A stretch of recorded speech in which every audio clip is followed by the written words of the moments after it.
సరదాకే మన రామ్ చరణ్ అన్న ఫిట్నెస్ చింపేస్తాడు. ఇంకా పెద్ద మూవీలో బీస్ట్ మోడ్ అంటున్నాడు. ఇంకా ఎట్లా ఉంటుందో చూసుకో ఆ బాడీ. పెద్ద మూవీ ఫస్ట్ లుక్ చూసాక నాకైతే ఒకే ఒక్క డైలాగ్ గుర్తొచ్చిందమ్మా.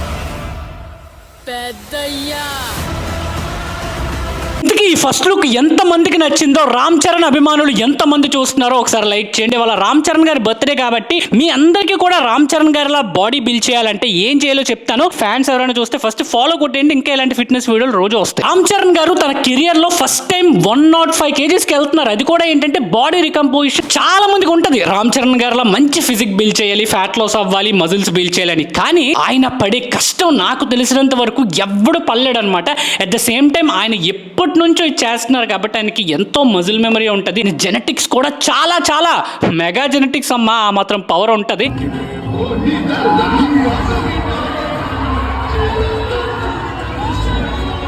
టాలీవుడ్ లో one of the best physique ఎవరిదైనా ఉందంటే దట్ ఈస్ రామ్ చరణ్. ఆయన బాడీ కండిషన్ వచ్చేసి చూస్తున్నారు కదా మన డైట్ బుక్ లో. ఈ వీడియో రామ్ చరణ్ ఫ్యాన్స్ అందరికీ ఫస్ట్ షేర్ చేసి చెప్తాను.